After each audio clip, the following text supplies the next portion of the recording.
Okay. Chapter 19, Succession, Care for the Future.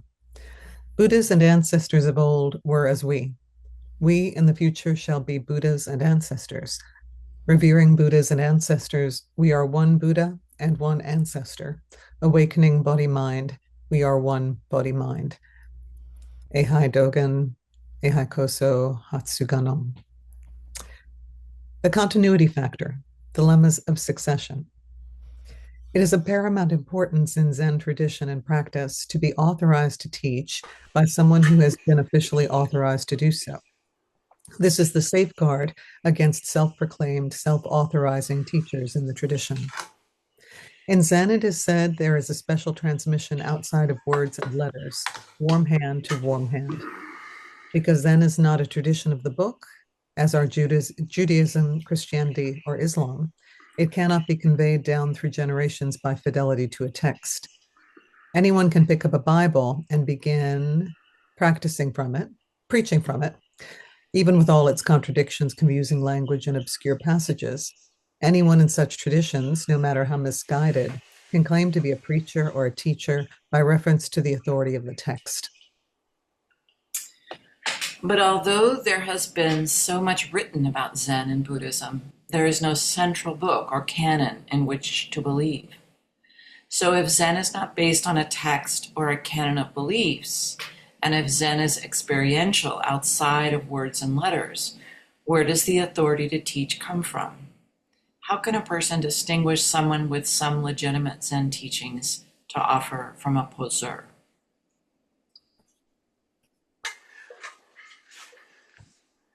All institutions and wisdom traditions face this question. How will the knowledge, skills, and heart of what we have gathered be safely conveyed for future generations, like the treasure we cherish, and who will be authorized to do so? It's true for the families and family lore, how the stories of our parents and grandparents are told and retold. The craft of cooking or making a home is shared. In societies with specialized roles, we depend on college degrees, official licenses, board exams, certifications from training programs, and so on to identify those qualified to practice in a field. Of course, this doesn't guarantee competence or even honesty, but it is a method for transmitting and building on knowledge and skills in some traditions, law or medicine, for example. There is also a method of inheritance where a forester's son carried on what he learned by his father's side. A basket weaver's children became the next generation of basket weavers. The farmer's son inherited the farm. Even in Japan, the Zen temple priest's son inherits the temple, the congregation, the ceremonies, and traditions. This from the continuity is less common in the industrialized world, where younger generations seek their own opportunities and lose something of the wisdom and practical experience for their elders. In Japan, the long tradition of son inheriting the temple is gradually evolving and allow daughters to inherit the role, as sons live to pursue other vocations. Finally, there is also the model of authorization by appointment from someone in power. It's not really a method for transmission down through the generations, however. It is authorization by fiat, subject to the whims and favoritism of the one in power, and dependent on favorable political winds.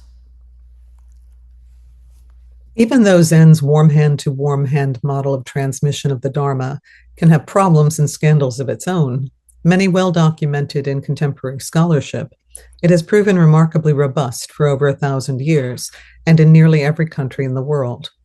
True, Zen teachers have sometimes died before transmitting the Dharma to a successor. Teachers have sometimes made poor decisions in authorizing Dharma teachers. Dharma successors have sometimes proven unworthy because this is a human process. Still, overall, this method of transmission has given us a lineage of wisdom and compassion that provides continuity without rigidity, allowing Zen to dynamically meet changing conditions in a changing world and adapt without losing fidelity to the Dharma or of immediacy to the Dharma and adapt without losing fidelity to the Dharma of immediacy and relationality. I'm a little confused there. Okay. Allowing Zen to dynamically meet changing conditions in a changing world and adapt without losing fidelity to the Dharma of immediate. Okay, I need help, Peg. It means the forms of Zen have been able to adapt to different countries, different changing conditions in the world, without losing its connection to this Dharma that's the Dharma of immediacy and the Dharma of relationality. Okay, so there's a Dharma of immediacy and a Dharma of a relationality, and will your audience know that? I have no idea what my audience will know, honestly. I'm wondering if the Dharma should be a small d here because it's a kind of unusual take No, on the Dharma. no, because it's still the Buddha Dharma. It's not just Dharma as in, phenomena. It's Okay. it's the Buddha Dharma Transmission. that the Just That helps to say to the Buddha Dharma. I don't know what that clarifies it a little, like that you're not using it as a generic term, but maybe it's fine as it is. is it the Dharma of immediacy and uh the other word that I can't read right now? relation. Or is it the Dharma of immediacy and the Dharma of No, there's one Dharma, and that Dharma is a Dharma of immediacy and relationality, and that's been the argument of the entire book. So right? that it's about not only it's about this life in this moment or meditation, but also relationality. So that's the Dharma. That's the argument. The whole argument is that the Dharma is both of those things: encounter and meditation. Right? Right. No, okay. Yeah. I was reading it separately and I'm not sure. I think it's just because there's a space after that and Ah, so you kind of pause. You the know what I'm pause. Yeah, saying? yeah, It yeah, has yeah. nothing to do with the meaning, it has to do with the visual. Right. Yeah. Can Okay. I So try rereading it and see if I hit on the right? sure. Of Okay. course. I know it's. Still, I know. And I can rework this sentence, but I don't. It's doing something I want it to do, so I don't. I you would have don't to. want to change the concepts. Yeah, I would have to think about how to do that. It's really talking about adaptation while preserving right, the core of right. what the Dharma is. Yeah. Still, overall, this method of transmission has given us a lineage of wisdom and compassion that provides continuity without rigidity, allowing Zen to dynamically meet changing conditions in a changing world and adapt without losing fidelity to the Dharma of immediacy and relationality, and without losing its ethical foundations in the precepts. Okay. It's not a process of acquiring knowledge over generations, as in the sciences.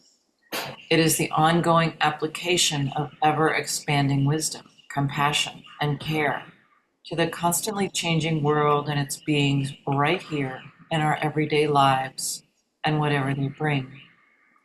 Our primary function, as I've said many times, is providing a bridge between the heart of the ancient wisdom teachings of the Buddha and our inspired Zen ancestors, and people living contemporary lives who so sorely need them. As I was watching our students, I was struck over and over again by their sincerity and dedication. The Sangha, too, was becoming solidly established and beginning to be more widely known. Some of our students were starting to visit other Zen centers. I wanted our students and our Sangha to be respected and recognized for their deep, authentic practice. And I began to think about the next generation Sangha at Appamada. Who would be their teachers, and how would our unique Appamada Dharma be conveyed? We're going to require people to train in in a Zen monastery or ordained priests themselves, and we couldn't imagine the Sangha bringing in some teacher from another center. Unconsciously, we were echoing. Got to scroll up. Oh, sorry. Yes, please. Hold on.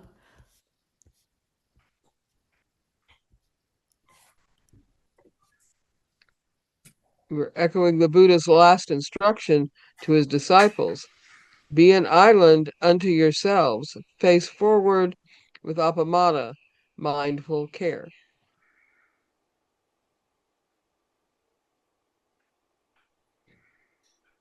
Milan? We would have to grow our own teachers, but who could authorize them? Without formal Dharma transmission, Flint and I were not empowered to do so. It was a Sangha level koan to me, a set of dilemmas for my own path, as well as for the aspirations of our students and the evolution of the Sangha.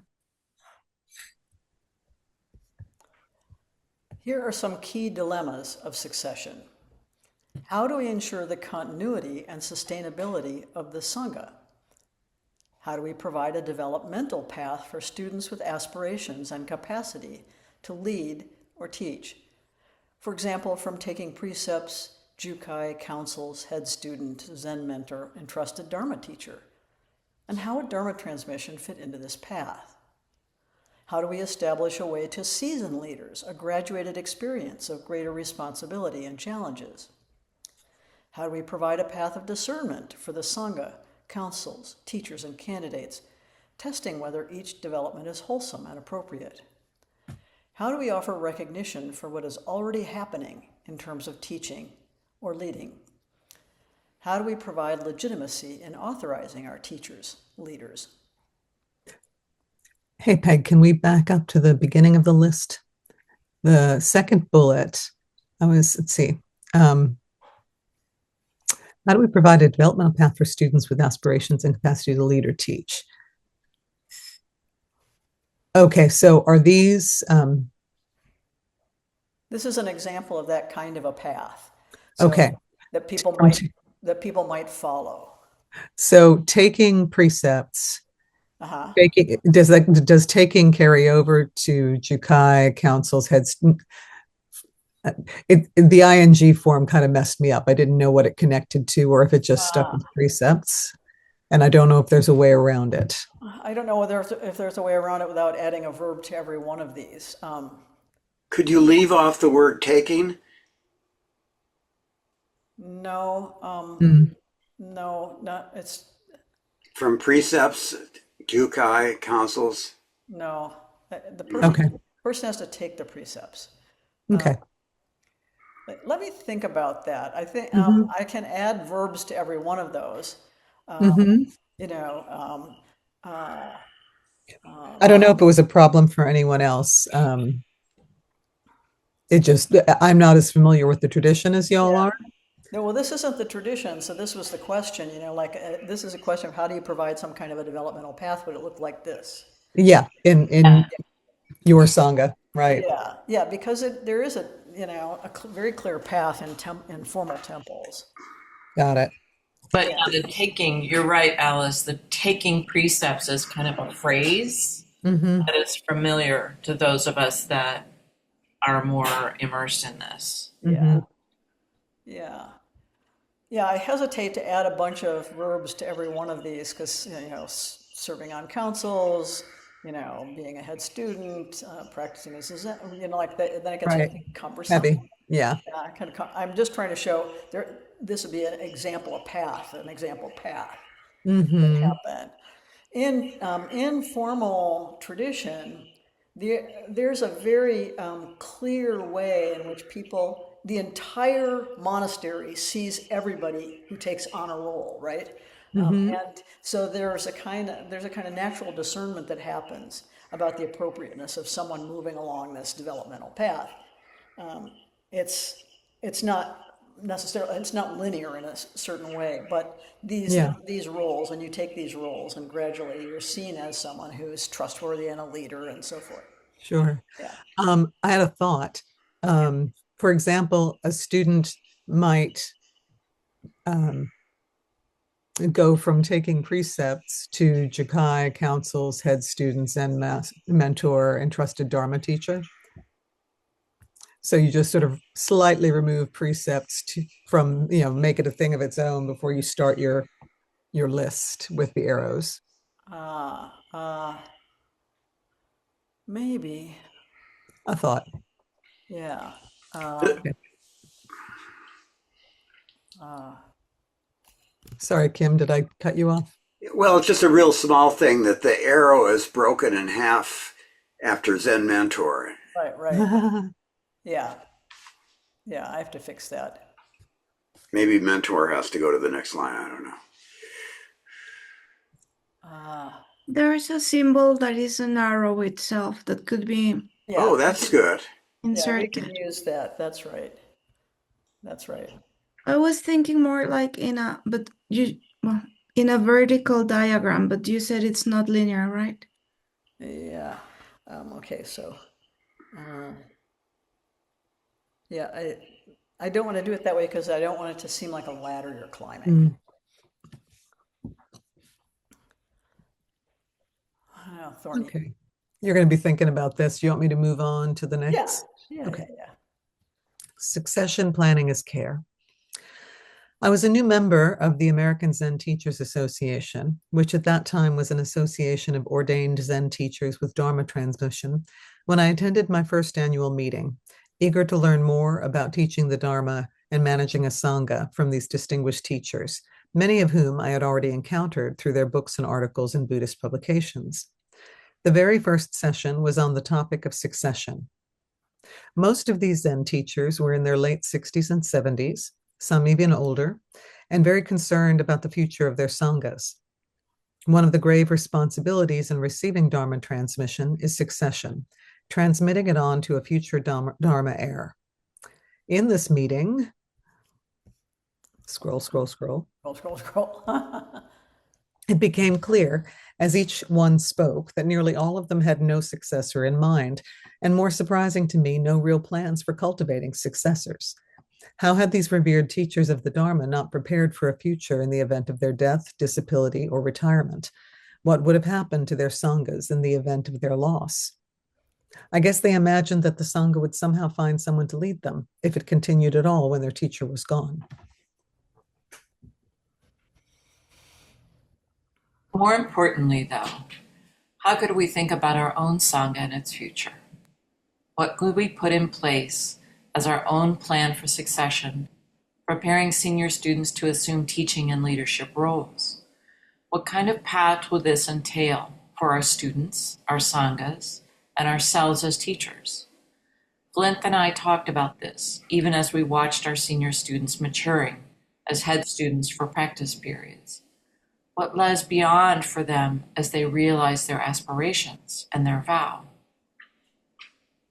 So there's a space before more importantly. Oh, okay. All right. Hold on a second. Okay. Good. Okay. And I wondered if we need the comma between ourselves and as.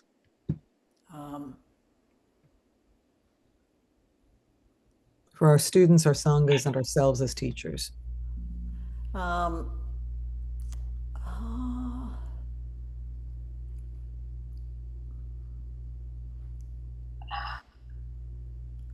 I think I think because the as teachers doesn't just apply to ourselves, it's for our students as teachers, our Okay, sanghas good. as, That perfect. That's what I wanted to know. because I think of our sangha as a teacher. Great. Um, Excellent. okay. Being newly transmitted myself, I had not thought much about these questions yet, other than to recognize that I would have this responsibility too in some vague, faraway future. But the AZTA session planted a seed in me. We don't tend to think about a world that continues after we are gone or incapacitated. Whether that world is our family, our home, our work, our home, or our spiritual community. We may have arranged insurance or made a will, but that's about it. And our Zen practice, with its focus on the experience of this present moment, can tend to make us nearsighted. This present moment is vast. It includes everything that has happened in the past, all the way to the beginning of the universe, all that will untold as the future, and everything everywhere right now. So from the experience that this sorry. So from the experience this the causes and conditions of the past, we are constantly creating the causes and conditions that will manifest as present in the future.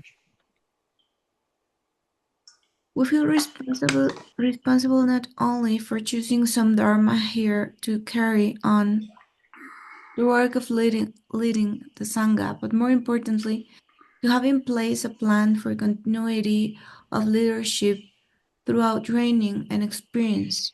That is a programmatic means for someone with the aspiration and commitment for teaching the Dharma to have a path of cultivation, development, and discernment, both for the individual and for the Sangha. Okay.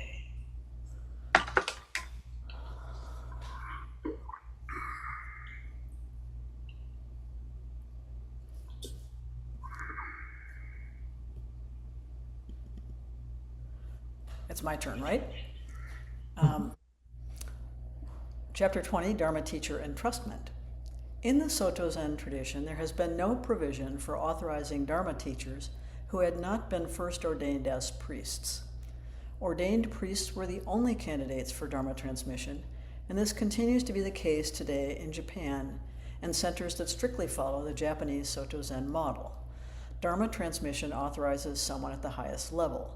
They can lead other Zen centers, teach independently, perform jukai, the formal ceremony for officially bestowing precepts, and authorize other Zen teachers. They can themselves provide Dharma transmission. In the US, conditions have been different from Japan. Here, there have been from the beginning dedicated practitioners, but there was not an institutional system for spiritual development and authorization. Most of the practitioners here are not monks. They are not even full-time Buddhists, but they are dedicated and sincere, and many have had decades of devoted practice. They have not attended Buddhist universities or inherited temples, as is common in Japan. They have not forsaken the householder life, as the monk does, but are immersed in it. And many of them, is this the same paragraph? Should I keep going? And some of them, yeah, it's the same Oh, paragraph. and some of them clearly have gifts for teaching. We knew that in the Suzuki Roshi lineage, a ceremony had recently been developed for entrusting lay students as teachers, recognizing lay people as teachers even though they had not been and would not be ordained priests. A formal ceremony was developed for this purpose, and it is moving and powerful. Entrusted lay Zen teachers may perform all of the functions of someone with Dharma transmission, except for performing jukai, teaching independently, and authorizing other teachers. These functions still required someone with Dharma transmission. Otherwise, they could teach, lead sessions, intensives, and perform all other ceremonies, such as weddings and memorials. That could be a start. I got hung up over a verb tense somewhere. What was that? May perform all of the functions except performing to do with authorized So required. Yeah, that these should be functions. require. Yeah. These functions. Yeah. Thank you. In 2008, just before leaving Austin Zen Center, Flint received lay teacher authorization in a formal ceremony there. This was a bit of a misnomer, since he was in fact an ordained priest.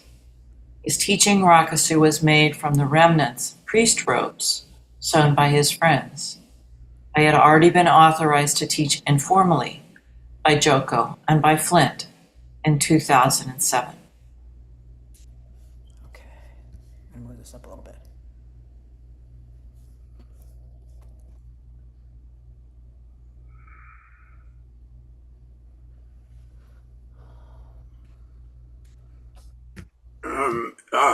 Donna just came. Does she want to read? She said she's just listening. Okay. In September 2011, Flint organized a teacher entrustment ceremony for me, which had a private component as well as a formal public ceremony at Laguna Gloria in Austin. With a large assembly, including several Dharma transmitted teachers from other Zen centers, and with their support, Flint gave me formal lay teacher entrustment. In this way, our bond of intimacy and shared spiritual path deepened immeasurably, and the mystery we were immersed in grew deeper. He had been active in the formation of the Lay Zen Teachers Association, designed specifically for such teachers. The Soto Zen Buddhist Association required priest ordination to become a member, and the American Zen Teachers Association required Dharma transmission at that time. But the Lay Zen Teachers Association was different. It was established for Zen teachers who were not ordained, but who had been properly authorized to teach by an authorized Zen teacher. Here is the latest mission from it's a .org. Um, the latest LZ, purposes are it's LZTA, just, yeah. LZTA. Okay. I'm gonna put that in. I think you up there where you have it first. Where Yeah, is it? I'm gonna put it in You need to parentheses. put the, Yeah, yeah, please. okay. Um, okay. The LZTA's purposes are to offer peer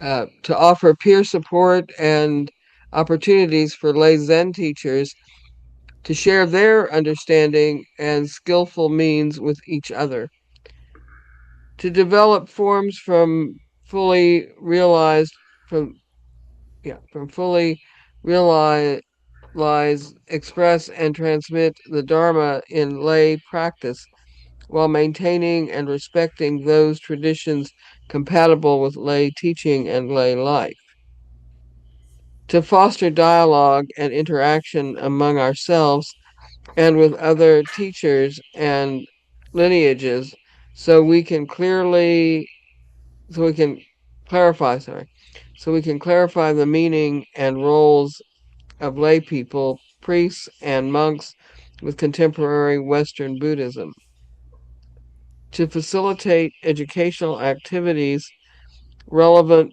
to issues that arise in the teaching and practice of Zen in lay settings.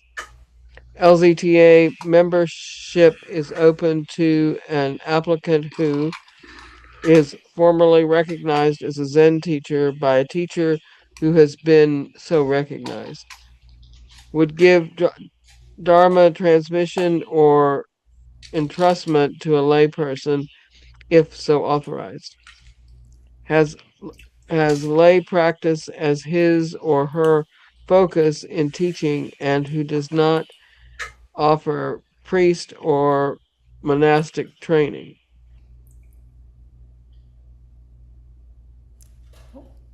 Hold on. Scroll up here. Thank you. Sorry. No, you're fine. Uh,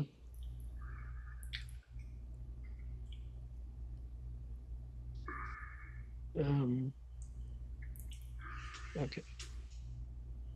Has lay practice as his or her focus in teaching and who does not offer priest or monastic training. Primarily identifies him or herself as a lay person. Supports the mission statement of LZTA.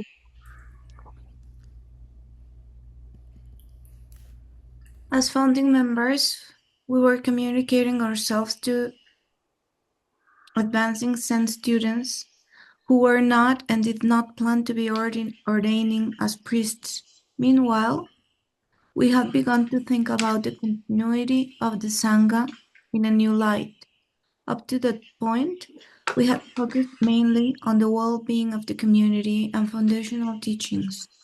We began to consider how we can prepare its future leaders. How can we recognize them and foster their spiritual, psychological, and social maturity?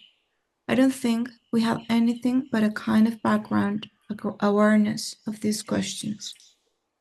And can I ask, did not plan to be ordaining as priests or did not plan to be ordained as priests? Is ordaining, it just made me wonder if did not plan to be ordaining priests was what was meant when I ran into that usage. Did not plan to be ordaining as priests? Is that what I had not heard ordaining in that use before. I've usually heard did not plan to be ordained as priests. So Oh, I see. Uh-huh. I don't know if I mean if this Depends on whether you think the agency is on one side or the other, right? I guess so, yes. Indeed. Yeah. We should go back and read the facing pages. Up here, there's, no, this isn't, okay, so we're just coming to the first one then. Okay, this is the one from Joel. So maybe the next reader could read that. Okay. Joel receiving the certificate of Dharma entrustment. Today I feel like a life being carried on a beautiful, powerful river. I am so grateful to our teachers, Peg and Flint, for their wholehearted dedication to living and teaching the Buddha Dharma, and for the many hours that they have devoted to helping me and Lori and Todd over the past year. I am grateful to my wife and son, to my parents and family, to Sangha members, friends and coworkers, and other teachers throughout my life who have brought the best of themselves, lifting me along again and again. Dharma friends here and elsewhere who have met Lori and Todd and me over the last year with such kindness and generosity as we have trained for today and for what comes after today. I vow to live in accord with these precious gifts, always with my heart full of gratitude. Joel B. Just one thing, to my parents and family probably should be up one line after son. Okay, hold on a second. Something weird happened there. I don't know what exactly, but hold on a second. Let me fix that. Yeah, there we go. Yeah, good call. Okay. Okay. I am just curious, where was that ceremony? At Laguna Gloria in Austin. No, No. This one was out at Red Corral Ranch. At Red Corral Ranch, yeah. Yeah, which no longer has these functions, sadly. Thank you. I think we're further back than we are. We're right here at this insight here. Okay. Yeah. We just finished with I've got awareness of these questions. That's right. Yeah. At some point, we realized we were going to have to grow and train our own Appamada teachers. We couldn't help observing that we had some students with an extraordinary sense of commitment and devotion to the Sangha and a deep dedication to practice, path, and vow. They were in the Zendo day after day, intensive after intensive, had served on councils and as head students for a practice period, and were warmly appreciated by the Sangha. They were often sought out by Sangha members for practice questions, or just connection and conversation? I'll move this up here in a second. I think I'm next. Seeing this, we created the role of Zen mentor. When someone mature in practice and in relating with others has been a head student, we discuss their aspirations and consider their maturity and their engagement with the Sangha before inviting them to become a Zen mentor. In that role, they may meet for brief 10-minute informal practice discussions with Sangha members, train people in roles, offer orientation, and give Dharma talks.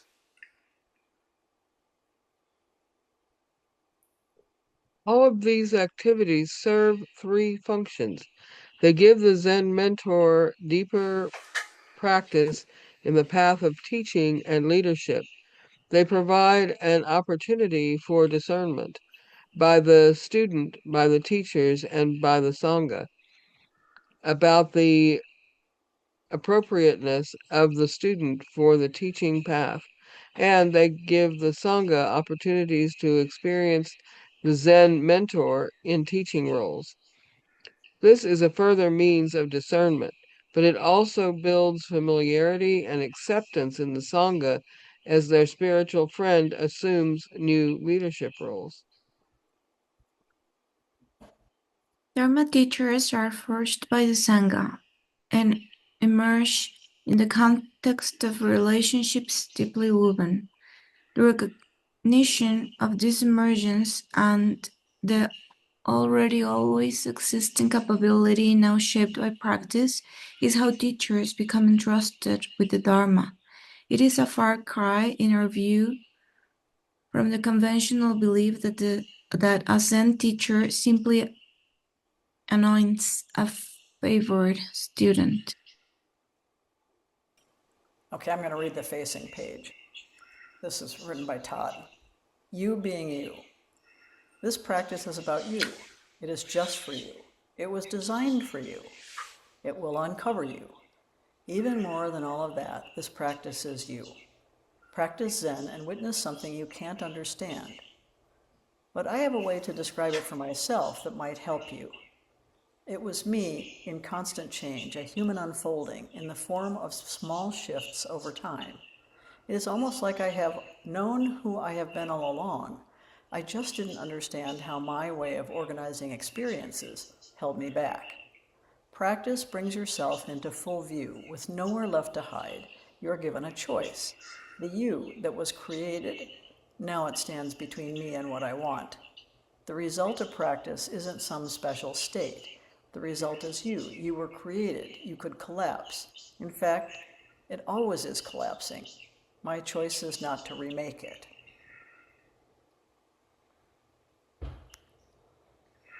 Through the council experience, head student and Zen mentor roles, the skills and capacities for relating wisely and compassionately are developed. Deeper training in the Dharma and our Appamada way provides a foundation for those who aspire to a teaching role and who are gradually seen that way by the Dharma teachers and in the Sangha. Again, when we have more than one person at that stage of practice, we bring them together in an entrustment path group. This once again weaves the fabric of mutual peer support and care at each level, from Sangha member to entrusted Dharma teacher. We understand this quality of peer connection and mutual care as an essential ethical, practical, emotional, and spiritual support. It helps safeguard the integrity, sustainability, and continuity of the Sangha. So far, at least, this approach seems to be working. Here are some of the qualities or factors we have in mind when considering who might be a good candidate for entrustment as a Dharma teacher. Skills and capacities for teaching, psychological and emotional maturity, care for the community, dedication to its well-being, abiding in the precepts, moral integrity and ethical foundations, maturity in their own practice, relationality and spirituality, seasoning in the Appamada principles and environment, that is, each enough time to really grasp what we are doing here and to commit to it. Deep engagement with the Dharma, determination to continue to pursue study in it, regular practice discussion and work with a teacher, willingness to take on and also teach any role, willingness to serve on the board if chosen for that responsibility, life circumstances which make a teaching commitment feasible, and willingness to take on those responsibilities, has served on a council, which necessarily means has taken the precepts formally, attended intensives at Appamada, has a consistent practice, and so on. Has been a head student and a Zen mentor. Has sown or been helped to sow a rakusu and been through the Jukai ceremony. Is viewed as a teacher by Sangha members and as a strong candidate by the councils and Dharma teachers, i.e., there is real agreement that the person will be a fine teacher, even as they grow into the role. I think instead of IE, you've got LE. No, it's just a capital I. Ah, There we go. Fixed.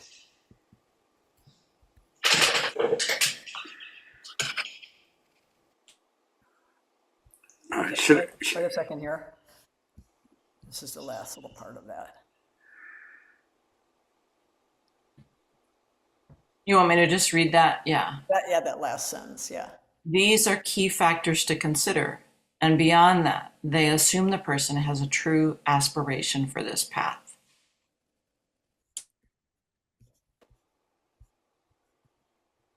This is, let's read Lori's piece here on the facing page. Lori receiving the Ketchum Iyaku.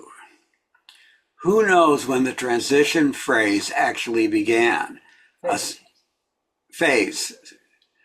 A second ago, a millennium. In any case, something shifted a year ago with the acceptance of a new role that evolved into what seemed to be an endless journey through the desert of conditioned obstacles, moving forward only out of stubbornness and faith. More Dharma talks, one-day sits, inquiry, and research ensue while working through whatever arises and doing what needs to be done. So many changes since the beginning, and this being just one more. Not like him, not like her. No apologies, just meeting in this way. I'm wondering if you want a period after not like her. Should be a comma there. There's nothing. Oh. Yeah, there's and then no is capitalized. Oh, her. Oh, okay. You mean after her? Yes. Oh, okay. All right. Yeah, there should be a period there. Waking at 4:30 a.m., tired, but anxious to get going. Wandering in the dark toward the kitchen. Grinding coffee before dawn. And I'm wondering if should be a period there. I don't understand this. Before dawn, a coarse grating were. Okay. A coarse grating, words cuts were. Grating were. Cuts the silence. Uh-huh. That's what she wrote. Okay. Then a gurgle of water and rising steam. The aroma of fresh brewed coffee fills the air. Blurry faces arrive with empty cup in hand. Maybe period. Yeah. A look of askance, is it ready? And a certain relief with that first gulp. Sitting in silence together, offering metta to me, to you, to everyone. The heart opens a bit by bit eventually to the point of breaking, walking in the middle of a large field full of tall, dead grass, finally spotting, then following the well-worn trails of animals who instinctively know the way, much like following the path of the ancient ones, lying face up on a chaise lounge, gazing in the dark toward the heavens, the breeze Oh, maybe comma. Uh, Gazing in the dark toward the heavens, the breeze turns cold. A large, dark mass of dark clouds zips through the sky, zips across the sky. A window suddenly appears framing a full yellow moon. The image is lost to the clouds seconds later, only to appear for a moment before disappearing once again. Auspicious signs indeed. Endless, aimless walking, tired, so tired, but moving keeps the sleep and the pain at bay. The long muscle of the right back locks up, pulling on all the ligaments and tendons linked to the frame, craving Flint's whack across the back. You need to scroll a little. ah, hold on a second. And I just wondered there should be a period after frame, I think. Yeah, yeah. There's another place up further where there's a missing space. Yeah, I caught that one. Thanks. Craving Flint's whack across the back to break the tension. Alas, it doesn't come. An underdog takes his seat and weeps into the heart of all those who sometimes feel like not enough. A jeweled mirror reveals the truth. If thoughts are left behind and one is brave enough to look, a mindful talk is given, but this mind is too tired to comprehend, exhausted and lost in bottomless love. By ones and twos they come to fill the chairs, row by row. A veil of solemnity, is that how you say that? Yeah. Drops down over the halls. And I think we need a space there after hall, over the hall. Uh-huh. Vows and wisdom water are offered to the 10 directions. New names are presented for a new identity yet to be lived into. Beautiful rakasus made over many months are incensed and offered. A mantle to wear everywhere you go, symbolizing enduring commitment to liberation and service to others. Teachers meet students, students meet teachers. Who is the teacher? Who is the student? They are one. The procession makes it down, way down the aisle, at last stepping across the threshold onto the sun-drenched porch beneath a cloudless sky. Bows and hugs, smiles and gratitude. And I think we need a period after gratitude. Yeah. And maybe not so many spaces, Yeah. auspicious beginnings, Yeah. I indeed. just took a space out. It's Okay. just an extra That is space. so beautiful. Yeah. It It is, is. isn't it?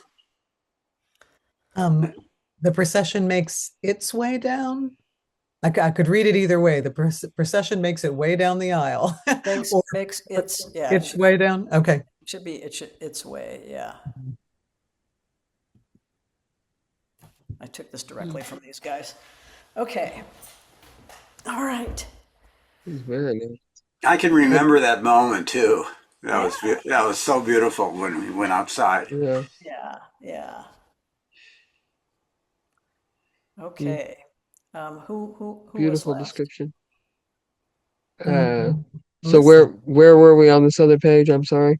At the start, right at the top there. When we Oh, entrust. well, I can find that. Thank you. When we entrust a Dharma teacher, we are literally placing our trust as teachers, the trust of the Dharma and the trust of the Sangha in that person. It's a grave responsibility. We are also authorizing them in ways that directly influence the quality of Appamada's environment and reputation, born with the Sangha and beyond it. They become an ambassador who expresses in all situations the qualities of Appamada. That is mindful, energetic care, care for all beings, care for the Sangha, care for the Dharma. They are reviewed as leaders in the Sangha and therefore must be steeped in right use of power. Candidates must know all of this in their bones. We entrust them both in the sense of having faith in their qualities and in having confidence in their capacity to serve in the role of in this role going forward.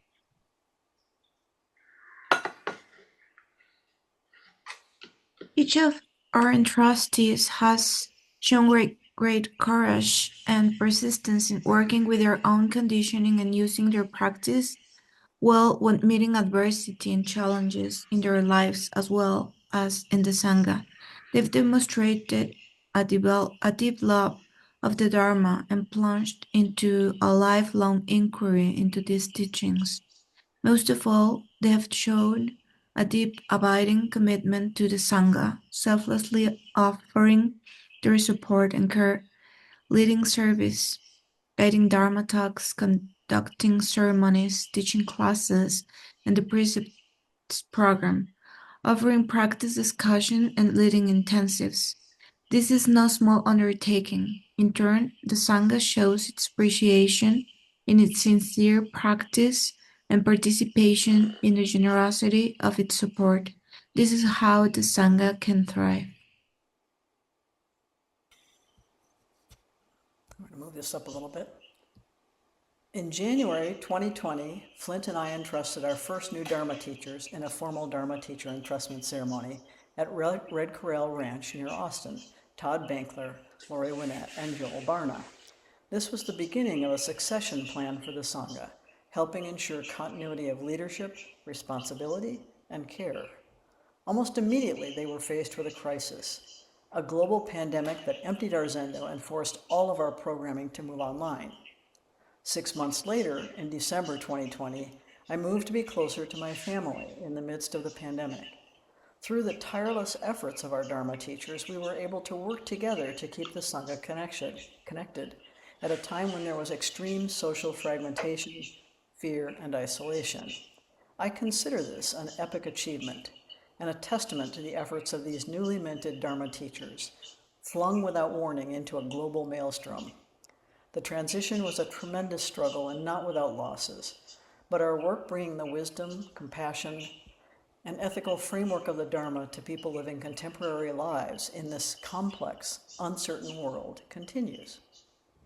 I was wondering if you wanted to put in 2020, I moved from Austin to Chicago to be closer to my family. It's not clear what a big change it was. Oh, okay.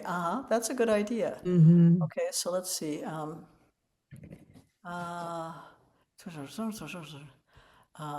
Okay, yeah, that's a good point. Yeah. That was a big transition.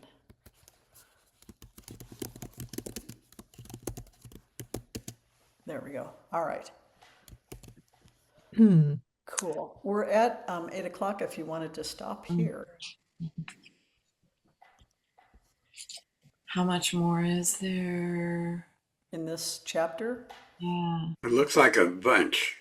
No, Oh, there's about 2.5 more pages. Oh, okay. Yeah. I'm willing to keep reading if other people are. yeah. Yeah, that would be nice to finish this. Yeah.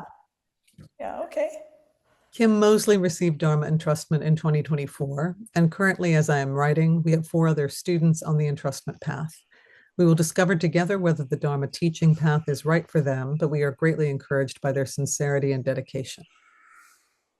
There's an extra space, am writing. Let's see. Second line. Writing, comma. There's an extra space after the comma after writing. Yeah. That's right. Hold on a second here. Yeah. All right.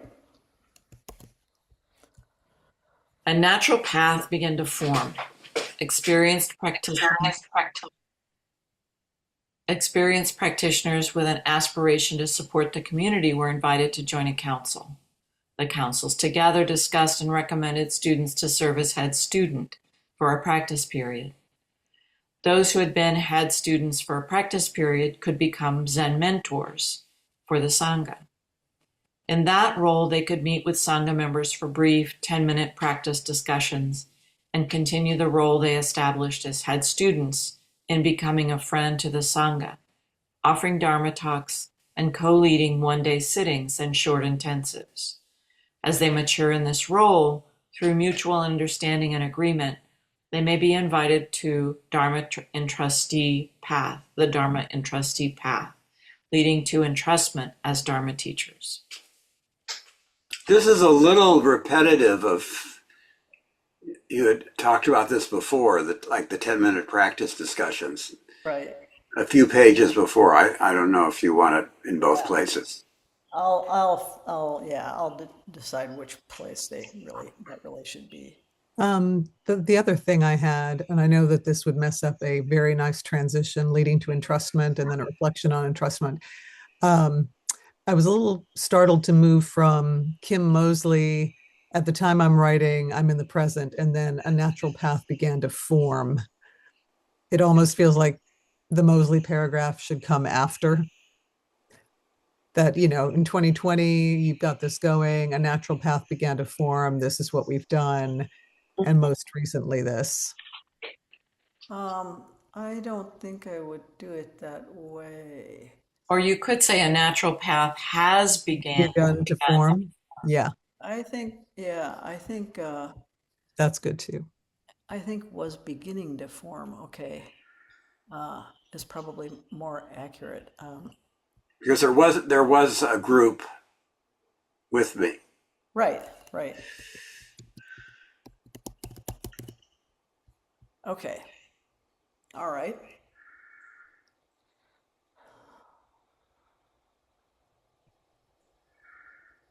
Oh, okay. Who's reading? Am I reading? And Is it me?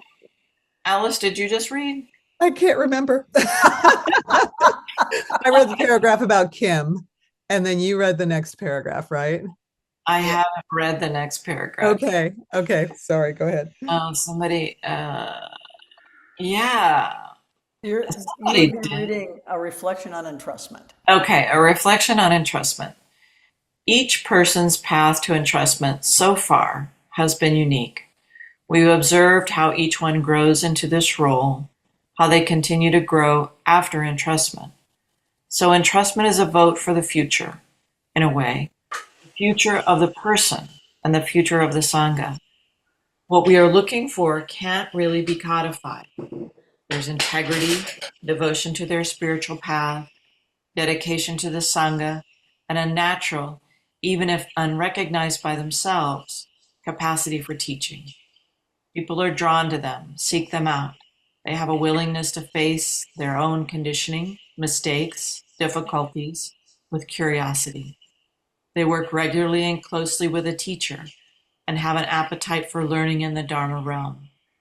They do not incite or foster division, conflict, gossip, or competitiveness in the Sangha.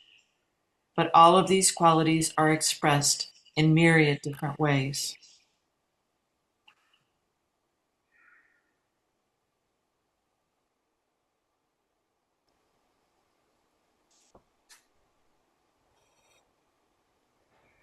we watch over years in many circumstances, both in the Sangha and in their lives. We are not watching for something in particular. We are simply watching as they show us over time who they are. Who they are. In a sense, it is an inside-out curriculum, a blossoming from life itself and all of its teachings, rather than an outside-in curriculum. It honors the organic growth of each person individually rather than tying them to stakes and trellises of our design. I like that. Very nice. The stakes and trellises. Mhm. That said, they are also on a path, evolving and growing in the spiritual life.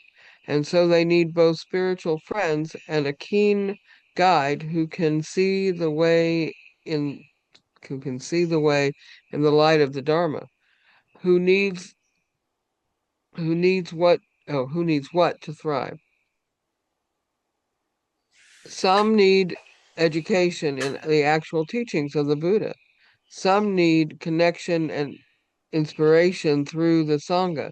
Some need the steady guidance and wisdom that arises in the meeting with a teacher. Most need all of these, but something undefinable, a kind of seasoning in the Appamada way.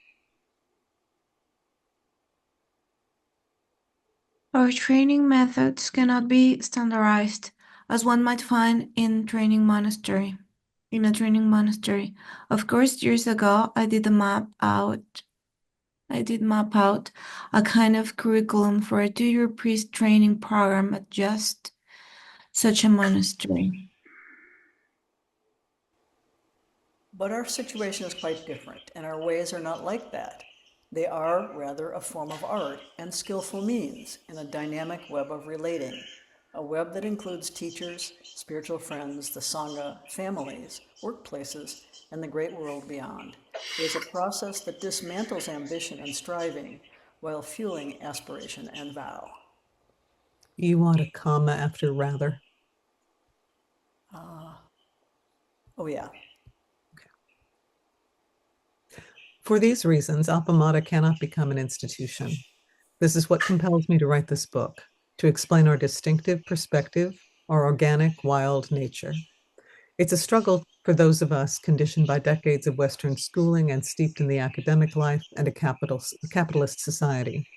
We have to remind ourselves over and over not to pin down the wings of living butterflies, not to make a Sangha into a school.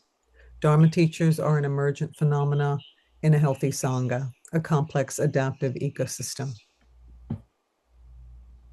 Think of a caterpillar, living the caterpillar life, climbing branches and munching leaves. One day it simply stops, begins slowly spinning as a cocoon enfolds it. What happens next is astonishing. The caterpillar completely dissolves into a liquid goo, unrecognizable. It is without form or shape. In fact, it is no longer even a caterpillar. Then, new forms begin to converge in that mass and organize themselves into an entirely new being, a brilliant butterfly with iridescent wings. And this new being can fly. They say some memory survives, even the liquefying of the brain. But of course, it is the memory of life as a caterpillar and the darkness, the dissolving. Really pretty, Peg. Yeah, very. In Zazen, moment by moments, we are weaving a cocoon for the utter dissolution of an outgrown self so that we can live a life more radiant and free so that we can fly. There is no proper school for this, and beyond entrustment lies Dharma transmission. And then should I read the facing page? Sure. That's the last of it. Okay. I have to move my thing. Once at a reception after a mountain seat ceremony installing a new abbot for Austin Zen Center, I was with Tia S. as she approached Shohaku Okamura, scholar of Dogen and founder and longtime leader of the Sanshin Zen Center in Bloomington, Indiana. She asked him whether he could ever imagine giving Dharma transmission to someone who had not been ordained as a priest. He looked perplexed, as if she had asked him to imagine a square circle. There was a long pause. Finally, he said slowly, "No, but I am a Japanese priest. You are American, so you do what you do best. So you do what you think best." I want to. Can I show something? I have Sheila's Rakasu, which was she did it with Okamura, right here. And if you stop sharing, then I can share it. But the writing is really beautiful on it. Absolutely. Oh, wow. Oh, wow. Isn't that nice? Oh, it's That gorgeous. is beautiful. It's quite a treasure. I'm really happy to have it. It's gorgeous. Well, okay, we only have 2 chapters left, and then the tributary section. Let's see if you guys want to read that. But we're really close to the end, so it's amazing to me that you guys have stuck through it. So it's such a long epic haul. I enjoy it. It's not really not sticking through something. It's seeing something evolve and just kind of that. Yeah, yeah, it's been really good to hear it, just to hear other voices and to get a sense of how other people perceive it. Really helpful. So, yeah. Um, do you have any questions about any of this, or I had uh, I had a random thought about this, which is I should cut this book down by about a third, but I don't actually know how to do that or what to do that, you know. So you have transmission as a chapter in itself? Yes, Okay.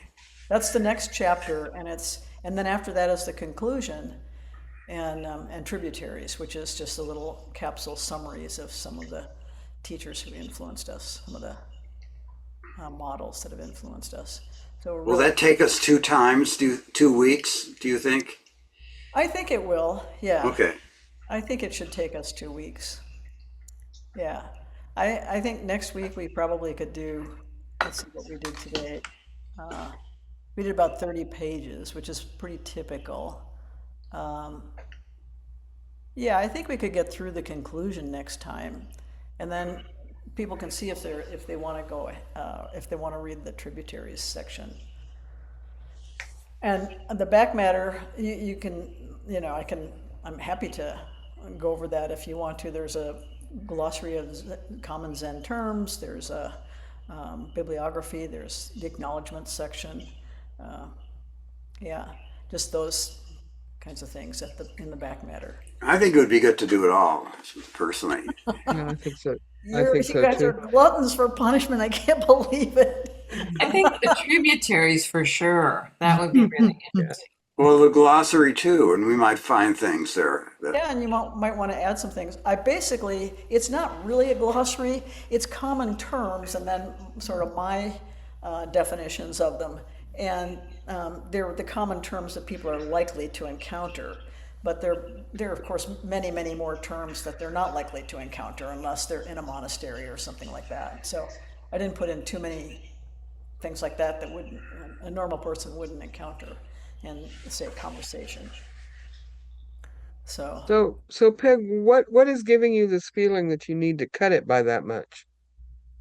it's big, you know, and I don't know if I don't know if it's excessive. I know it's big, but I don't know if it's excessive. I'm not really a good judge of that, really. You And do know, you feel No, like, I don't. go ahead, Melissa. I was just going to say, I personally, I don't. I mean, there's always editing. You can always do some cutting, but I don't feel like any part of it is excessive. I think each part follows the other, and I think if they each have knowledge and information that you're trying to to to give out. I mean, imagine what would have happened if, oh, I don't know, Gone with the Wind had been cut by a third, or anything like that. People will read if it's interesting and if it's uh, personal to them. They're not going to care how long. It's like they used to say that, no kid would read Harry Potter. Well, give it up. They all read it. I mean, it's not the length of something, it's the information contained between uh, I guess between the that's covers. my bigger question is really, is it worth it? Is it worth it for Mm. readers? Is it giving readers something of value? Um, that's my bigger question. Like, is it worth this big a trek for them? Um, and am I losing people in the middle because it's sort of dragging or it's so excessive or overly wordy or whatever? Well, I'm Mm. thinking, in terms of, are you printing it out as a volume, or will you be having it as a digital? We'll be doing both of those, but it won't. Oh, It can't be an ebook because of the illustrations. ah, So they're yeah, okay. they're just I can release it as a PDF. That's the best way I can do it, and that actually will be the perfect version of it Mm-hmm. because it'll be first of all reasonable in cost, and Mm-hmm. it'll be complete. You know, Yeah. so, but Cassie just finished the black and white images to do a black and white version, which will be, although the same length, will be Mhm. much less expensive. I was thinking in terms of, the choose your own adventureness of digital formats. And you can do the same thing, obviously, with a table of contents in print. But it seems like, if you were concerned about people um, getting lost, it seems that they would have a lot of agency about, what is it that really speaks to me right now? Let me go to that chapter. Sure. And I think there's so much. I was reading chapter 12 today. I'm about halfway through 12. Um, and there's just something really meaningful about delving into the specifics of how you take this ancient tradition and find a way to sustain it for contemporary American practitioners. I think that um, a lot of the conclusions you come to about what seems to work and what isn't working, what's important in this particular um, milieu are really salient. So I'm not thinking I wasn't bored as someone who actually is not, in the Sangha. I was not bored reading it. Yeah, yeah. Yeah. It's hard for me to tell because there's a variety of different possible audiences, right? And I Yeah. had actually identified 7 segments of potential audiences from like existing Sangha members who just want are curious about the history and so forth, Mhm. to um, uh, leaders of other small spiritual communities in different places who want to know a little bit about some of the dilemmas you face and how we resolve them anyway. And my larger agenda is to encourage people to create these kinds of Mhm. accounts of their own Mm. sanghas, so And that we, does that come up in the conclusion, yeah, that exhortation? Yeah, yeah, cool. because and I did at the conference, at the AZTA conference, when I presented some of this, I said, "Look, you guys go home, start collecting files and things. Zen is in a big transitional period here in this country. It's Mhm. actually being transformed, and we want to document it from the inside, from lived experience, not from historians looking back and trying to piece it together from letters or whatever, emails, you know." But really from people who have lived the experience and can talk about it in a concrete, specific way. So that I'm trying to encourage people to build up that as a kind of body of knowledge, that's the way law or medicine is built up over cases, Yeah. Hmm. So to build up knowledge in the field, Buddhist studies, it can't just be left to scholars and historians. It's got to be on account. And there are lots of first-person accounts of people going to a monastery or whatever, but they're not accounts. They're not like an autobiography of a sangha. They're autobiography of a person who's entered into that experience. So it's a little bit different from what I'm envisioning. It's just something like, how does a sangha get put together? How does it cohere? And I've told people I was motivated because I had so many conversations with people at the Soto Zen Buddhist Association conference with people who were fostering sanghas that met every other Tuesday above a yoga studio and had been doing that for decades, you know, with no movement, no evolution, no development. And that seemed kind of shocking to me. Like how are you? What are you doing? Are you just all sitting together for years and years and years and years and years? Isn't anybody like becoming a leader or you know? It was just kind of surprising, and I thought this is because we've gone through this process in a way that has been effective. I think it's helpful for people to see, at least here's one way you can do it. These are the dilemmas you're going to face, and here's one way to think about it.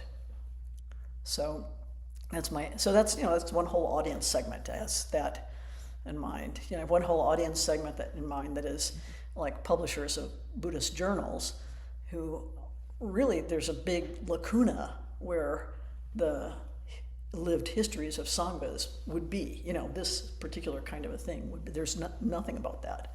There are many, many, many articles about how to manage your anger. There are many, many, many articles about, you know, a scandal in this sangha or a scandal in that sangha.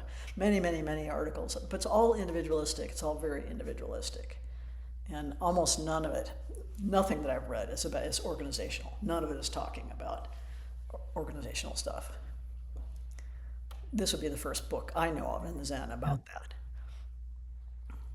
So that's why I'm thinking, well, is it too much? Is it, you know, just too much stuff here, you know, for people to engage with it? Because it's trying to do a bunch of different jobs, basically. Mhm. Well, one thing I was just thinking that you have your seven divisions or have your envisioned audiences. It might not hurt either in the back or in the front of the book in the intro to say, if you know you're interested in one of these seven, and that's your primary reason for reading the book, these are the chapters that will be most helpful to you. And Maybe, then if they, yeah, that maybe. way, The yeah, problem is, and you'll hook them anyway. They're going to want to go back and read all the chapters. But yeah, that way you can say that this is, why there's so much here. it'd be challenging because at least in book two, um, it's laying foundations. You know, like the earlier chapters are laying Hmm. foundations. So I could say, go ahead, jump to succession chapter, but there's a whole bunch of stuff they wouldn't know that Right. are principles and foundational work that we've done. So yeah, so it's hard to think about how that. It'd also be a way to say, keep going, right? This is going to be what you're looking for, but you Yeah. need the background. So keep going, and then they're, oh, okay. And they can go know that that's coming, even if they Yeah. don't pay attention to the table of contents. Yeah. I'm But just curious whether you need at least another sentence when you're saying Appamada is not an institution, because that's a pretty strong statement, and just needs some defining what you mean by that. I'm not. I think I understand what you mean, but it might be confusing you mean, defining why it's not an institution. where did I say that? That it can't become an institution. It was before the butterfly Yep. paragraph.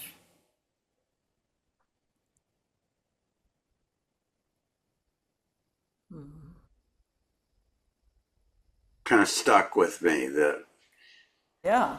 Well, here's the thing. We're not anti-institutional either.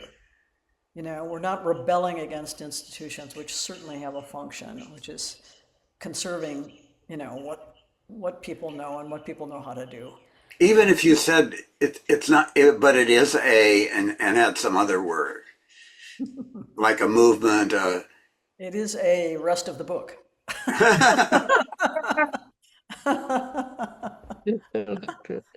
Yeah. Yeah. Oh, I Well, wanted to. you've hung in there Go for ahead. the bulk of it. I mean, you know now the bulk of what the book is trying to say anyway, however successfully. Yeah. Yeah, it's I it's was going to say your butterfly um the butterfly paragraph. Um, I have heard, of course, that's something that a lot of people use as an example of change or growth yeah, or transformation. Yeah. whatever. You are the first person I have ever heard or read that describes what goes on inside the chrysalis. Oh. Almost every time it's used, the butterfly goes, I mean, the caterpillar goes and it goes into the chrysalis, and then magically, poof, it becomes a butterfly. But in this instance, you can see the way there is magic. I don't know if magic is the right word. The way there's an amazing change inside there that causes the butterfly to come out at the other end. So that to me, that shows the work that gets put in for any of the things that you're talking about. I really like that. And the complete dissolving Hmm. of your way Yeah, of knowing and being in the world. Yeah. I'd never thought about that. I guess because I don't think I've ever been told that part of the story, That part of the even in story. all my science classes. Well, only Yeah, recently I found out that they've discovered that some memory persists in that's the That's midst of me. that complete dissolving. Yeah, Like that's there isn't even a brain yeah, there anymore. It's that's it's quite amazing. astounding. I mean, it's got to be in the cells themselves somehow, that yeah. memory. So, yeah, that just dumbfounded me when I heard that. A memory? It's dissolved into a completely liquid goo. Yeah. Yeah, it's quite amazing. But seeing it felt really close to the experience that people undergo when they really finally dissolve all this superstructure of egoic conditioning, and then they kind of don't know who they are. I mean, they'll literally say, "I don't know who I am. I have no idea." You know? They build back up. Yeah. Then what gets reassembled is quite different. So yeah. Well, thank you so much for hanging in there. It's so great. It's great to meet with you and see you every week too. Yeah. And hear your different voices. It's such a pleasure. How's Chicago?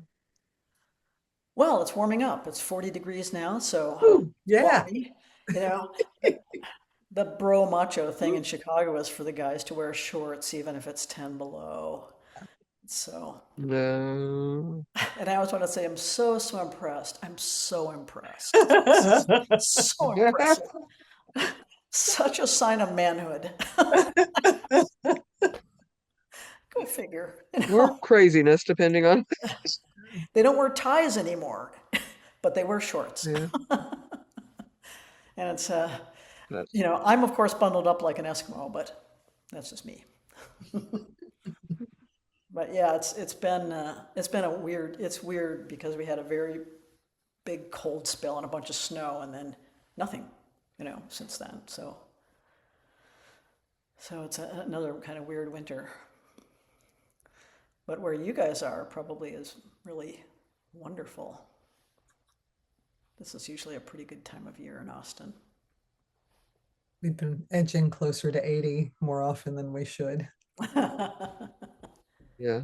It's And nice. apparently, we're gonna get doused again. We're gonna be up in the 80s for a few days, and then the next big cold front is coming through, and I'm going to just pick a season. I can't do this. Any season. Yeah. How's Mexico I City just want, I don't doing? care which one, just so it'll stay here for a while. In here, it's perfect then. I don't know Fahrenheit. I don't remember, Uh, but it's mild, very beautiful. comfortable. Oh, that's Hmm. nice. Yeah. Oh, wonderful. Well, Ben is working on the cover. I had a meeting with him about it, and I'm excited. I said to him, we can't do any promoting until we have a cover, as you know. We have this beautiful artwork. I don't know if you guys have seen it. That's a white rakusu that was made out of rice paper by Ann Johnson. It's Ew. exquisitely beautiful, and it's all white, but there's the texture of all the stitching and everything, and the different panels, and so he's excited to use that for a cover, but he has trepidation because he hates to put type over it. So Oh, I said, don't worry, Anne knows that's what we're doing, and I will send it for her approval. Yeah. So I'm excited that he's working on it. And that he likes the image that I thought was the best image. So it's rare that he approves of my decisions. He's got his own aesthetic. So that'll be good once we get that squared away. And then apparently, I don't know exactly when, but toward the end of April or early in May, we'll have a book launch in Austin. And so, oh, yay. yes, Yeah. So Susan Kadurka is our board president, is looking for a venue. That'd be a good venue for that. Um, and just so she's casting about. We'll find us. It's wedding season, so it's going to be hard to find. It doesn't have to be big. It doesn't have to be a big venue, but to find a little venue we can use for that, it'll be fun. So I'll come do an intensive, and then we'll do the book launch party. That'll be fun. Yeah, and Anne, if you have people who are close to precepts, we can do a precept ceremony. No? I don't think so. I mean, there's been a real hiatus. Ah, Yeah, so the people that are kind of in the middle of their rakusu haven't started back up again. oh yeah. Well, we have all the holidays. It's very distracting for people. But yeah, but maybe if they know that there's a potential that we do a Jukai in April, that might light a fire under them. Yeah, and I know, yeah, I don't think that anybody has come from the precepts class. Ah, I'm not sure. ah, People might have come. I know there's at least one person that I'm doing a kit for, but then she'll be working online with John. I'm going to see John in practice discussion this week. Ah, Yeah, so I'm looking forward to seeing him. yeah. I'll see if he's got anybody in the pipeline that he thinks is close. Yeah. Yeah, it's wonderful. The ceremonies are always so inspiring and heartening. Yeah. Well, okay, we're past our time. Oh, I'm so sorry.